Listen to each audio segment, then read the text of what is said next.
नमस्कार दोस्तों, 4 PM गुजरात में आप सभी का स्वागत है और मैं हूं आपके साथ आकांक्षा यादव।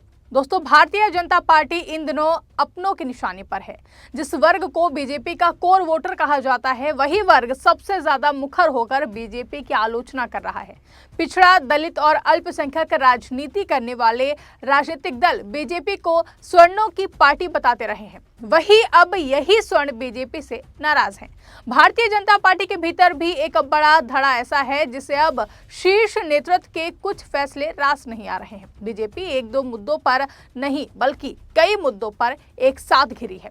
विपक्ष ही नहीं बल्कि पार्टी के अपने नेता भी मुखर होकर विरोध कर रहे हैं। यूजीसी की नई नियमावली, शंकराचार्य अविमुक्तेश्वरानंद के शिष्यों के साथ झड़प, काशी में कॉरिडोर के नाम पर तोड़फोड़ और ब्राह्मण विधायकों की आलोचना पर बीजेपी ऐसा घिरी है कि अब पार्टी की हर तरफ किरकिरी हो रही है। आपको बता दें कि बीजेपी सिर्फ स्वर्णों के निशाने पर नहीं है, बल्कि उत्तर प्रदेश जैसे राज्य में ओबीसी राजनीति करने वाली पार्टियां भी शंकराचार्य अविमुक्तेश्वरानंद और काशी के मुद्दे पर बीजेपी के खिलाफ मुखर होकर अपनी नाराजगी जाहिर कर रहे हैं। बीजेपी के प्रति उदार रवैया रखने वाले कुमार विश्वास हो या फिर उत्तर प्रदेश के बीजेपी विधायक प्रतीक भूषण सिंह, सबने मुखर होकर यूजीसी मुद्दे पर सरकार के खिलाफ बोला है और एक बार फिर से अपने रुख में बदलाव करने के लिए कहा गया है। वहीं ये सिर्फ एक मुद्दा नहीं है। प्रतीक भूषण के पिता ब्रजभूषण शरण सिंह ने शंकराचार्य अविमुक्तेश्वरानंद के शिष्यों के साथ प्रयागराज में यूपी प्रशासन के टकराव पर भले ही मुखर होकर कुछ नहीं कहा है, लेकिन उन्होंने इशारा जरूर किया कि सरकार ठीक नहीं कर रही है। द्वारका पीठ के शंकराचार्य स्वामी सदानंद सरस्वती भी संतों से ना उलझने की नसीहत सरकार को दे चुके हैं। आखिर बीजेपी से हर किसी को शिकायत क्यों है, ये एक बड़ा सवाल है। आपको बता दें कि उच्च शिक्षण संस्थानों के लिए विश्वविद्यालय अनुदान आयोग नई नियमावली promotion of equity in higher education institutes 2026 लेकर आई है, जिसका सबसे ज्यादा विरोध हो रहा है। इस नियमावली को देश भर में हंगामा मचा इसको लेकर के। स्वर्ण छात्रों और नेताओं का कहना है कि संस्थानों में जातिगत भेदभाव रोने के लिए लाए गए ये नियम हैं, स्वर्णों के गले की फांस बन जाएंगे। स्वर्ण संगठन इसके खिलाफ सड़कों पर उतरने की तैयारी कर रहे हैं। एक वर्ग का कहना है कि यूजीसी रेगुलेशन 2026 के रूल 3 की क्लॉज सी जातिगत भेदभाव को सिर्फ ओबीसी और SC/ST तक सीमित करते हैं। नए नियम अनुसूचित जाति, अनुसूचित जनजाति, पिछड़ा वर्ग और दिव्यांगों के प्रति होने वाले भेदभाव को रोकने की नीयत से बनाए गए हैं। वहीं संस्थानों को यह जिम्मेदारी मिली है। पहले जातिगत भेदभाव की परिभाषा में SC/ST थे, अब इसमें ओबीसी को भी शामिल कर लिया गया है। स्वर्णों का कहना है कि स्वर्ण पीड़ित हो तो ये नियम क्या करेंगे, ऐसे नियम भेदभावपूर्ण हैं। वहीं लोगों का कहना है कि नए नियम और उसकी प्रतिक्रियाएं स्वर्ण छात्रों और स्टाफ को परेशान करने वाली हैं। समितियों के चक्कर में छात्रों का उत्पीड़न हो सकता है, उन्हें झूठे मामलों में फंसाया जा सकता है। अगर गलत और फर्जी शिकायतें आती हैं तो भी उसे उत्पीड़ित नहीं माना जाएगा। आज सत्ता की आंखों में आंख डालकर पत्रकारिता करना मुश्किल हो गया है। हम पर मुकदमों से लेकर चैनल को बंद करने का दबाव बनाया जा रहा है। मुश्किल दौर है, लेकिन हम हार नहीं मानेंगे। इसीलिए 4 PM को ज्यादा से ज्यादा ज्वाइन करें और स्वतंत्र पत्रकारिता को जिंदा रखने के लिए जितना हो सके हमारा आर्थिक सहयोग करें। उम्मीद है कि आपके सपोर्ट से ये जंग भी हम जीत जाएंगे। यूजीसी मुद्दे को लेकर देश भर में प्रदर्शन हो रहा है।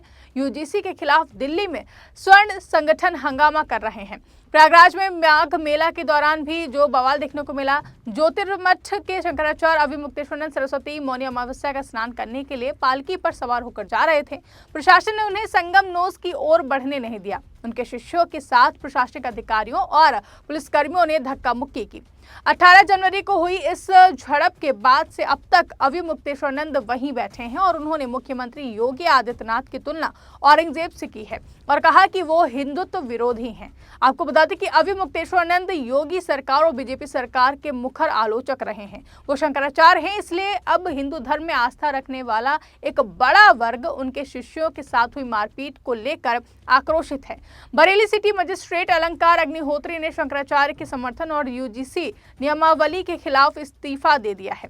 बीजेपी हिंदूवादी पार्टी है, हिंदुत्व की बात करती है। हिंदू धर्म में शंकराचार्य को सर्वोच्च धर्मगुरु का स्थान हासिल है। शंकराचार्य में एक बड़ा वर्ग आस्था रखता है। बीजेपी के अपने ही लोग आरोप लगा रहे हैं कि बीजेपी को शंकराचार्य का अपमान नहीं करना चाहिए। वो धर्मगुरु हैं, उनके शिष्यों से मारपीट करना योगी सरकार की विफलता है। राज्य के डिप्टी सीएम केशव प्रसाद मौर्य ने कहा है कि जिम्मेदार अधिकारियों पर कार्रवाई की जाएगी। शंकराचार्य पूजनीय हैं। वहीं द्वारका पीठ के शंकराचार्य स्वामी सदानंद सरस्वती ने भी सरकार की आलोचना की है। बीजेपी के कई स्थानीय नेताओं ने इसके खिलाफ आक्रोश जाहिर किया है, लेकिन बीजेपी समर्थक संत अविमुक्तेश्वरानंद को बुरी तरीके से घेर रहे हैं। वहीं बीजेपी के ही कई स्थानीय नेता शंकराचार्य के मुद्दे पर पार्टी से इस्तीफा दे चुके हैं। योगी आदित्यनाथ इशारों में अविमुक्तेश्वरानंद को कालनेमी बता चुके हैं। बीजेपी के अपने कहे जाने वाले संत रामभद्राचार्य अविमुक्तेश्वरानंद को आतंकी बता चुके हैं। वहीं काशी में मणिकर्णिका घाट के सौंदर्यीकरण को लेकर कुछ मंदिर और पुरानी संरचनाएं तोड़ी गई हैं। अहिल्याबाई होलकर की भी एक प्रतिमा के तोड़े जाने का दावा किया गया है। काशी में रहने वाले हिंदुओं का एक बड़ा वर्ग कह रहा है कि बीजेपी विकास के नाम पर काशी को ही खत्म कर रही है। जो मंदिर, छोटे धर्मस्थल कभी आस्था का केंद्र रहे, उन्हें एक सिरे से हटा दिया गया है। काशी में इसे लेकर विरोध हुआ। पुलिस और प्रशासन ने खुद को बचाने के लिए कहा कि ये वीडियो AI है। 10 जनवरी 2026 को कथित तौर पर बिना किसी नोटिस या फिर चेतावनी के वाराणसी की म्युनिसिपल अथॉरिटी ने तोड़ना शुरू कर दिया। स्थानीय लोगों की दुकानें गई, कई मंदिर भी टूटे। आपको बता दें कि काशी हिंदुओं की आस्था का केंद्र है। काशी के स्थानीय लोग इस तोड़फोड़ से खुश नहीं हैं। लोगों का कहना है कि स्थानीय संस्कृति खतरे में डाली जा रही है। काशी की पहचान संकरी गलियां, पुराने मंदिर, वहां की भाषा रही है। अब वहां इन्हें तोड़कर 5 स्टार होटल बनाए जा रहे हैं, यानी कि 5 स्टार होटल्स वहां बनाने की कोशिश की जा रही है। धर्मगुरु भी बीजेपी के खिलाफ आ गए हैं। काशी में मंदिरों को तोड़े जाने के सबसे ज्यादा खिलाफ शंकराचार्य अविमुक्तेश्वरानंद सरस्वती रहे हैं। उन्होंने प्रधानमंत्री नरेंद्र मोदी और योगी आदित्यनाथ की तुलना औरंगजेब से करते हुए कहा था कि इतनी मूर्तियां उनके शासन में नहीं तोड़ी गई जितनी बीजेपी सरकार में तोड़ी गई हैं। आपको बता दें 23 दिसंबर 2025 की बात है, जब बीजेपी विधायक PN पाठक के आवास पर एक कार्यक्रम के दौरान 52 विधायकों का जमावड़ा हुआ। कहा गया कि यूपी के ब्राह्मण विधायक योगी आदित्यनाथ से नाराज हैं, इसलिए PN पाठक के घर पर बैठक कर रहे हैं, जिससे बीजेपी को खूब ज्यादा उसकी किरकिरी हुई। ब्राह्मण समाज के नेताओं के लिए यूपी बीजेपी अध्यक्ष ने एक फरमान तक जारी किया कि भविष्य में ऐसी बैठकें ना होने पाए। ब्राह्मण समाज के नेताओं ने मुखर होकर इस फरमान का विरोध किया था। राजपूत नेताओं ने भी इसको लेकर के बोला था। बीजेपी नेता ब्रजभूषण शरण सिंह ने कहा था कि अगर दूसरी जातियां बैठक कर सकती हैं तो ब्राह्मण क्यों नहीं बैठक कर सकते हैं। कई दूसरे नेताओं ने भी कहा था कि अगर राजपूत, कुर्मी, यादव, पिछड़ों की जाति बैठकें हो सकती हैं, फिर ब्राह्मण समाज की इस बैठक से दिक्कत आखिर क्या है? ब्राह्मणों को ही क्यों निशाने पर लिया जा रहा है? आपको बता दें कि यूपी में ब्राह्मण मजबूत स्थिति में है। 258 विधायकों में 42 ब्राह्मण विधायक हैं, जिनका असर दूसरी सीटों पर भी है। कुल मतदाताओं का लगभग 12% हिस्सा ब्राह्मण है। समाजवादी पार्टी ने पंकज चौधरी के बयान की निंदा की थी और ब्राह्मणों को अपनी तरफ आने का न्योता भी दिया था। बहुजन समाज पार्टी के नेताओं ने भी इस बयान की आलोचना की थी। यूजीसी विवाद के बाद अब एक बार फिर से सरकार बुरी तरीके से घिर गई है। आपको बता दें बीजेपी के सामने 4 चक्रव्यूह हैं: काशी, शंकराचार्य, ब्राह्मण और यूजीसी। इन सभी मुद्दों पर खूब खबर निकलकर सामने आ रही है और खूब ज्यादा सरकार की किरकिरी भी हो रही है।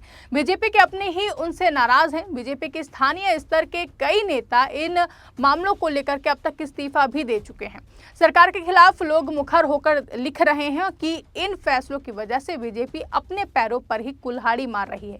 एक तरफ बीजेपी जन आक्रोश का सामना कर रही है, तो वहीं दूसरी तरफ विपक्ष इसे अवसर की तरह देख रही है। वहीं इस खबर पर आपकी क्या राय है? कमेंट करके हमें जरूर बताइएगा। फिलहाल के लिए इस खबर में बस इतना ही। ऐसी तमाम बड़ी और राजनीतिक खबरों के लिए आप बने रहे और देखते रहिए 4PM गुजरात। धन्यवाद।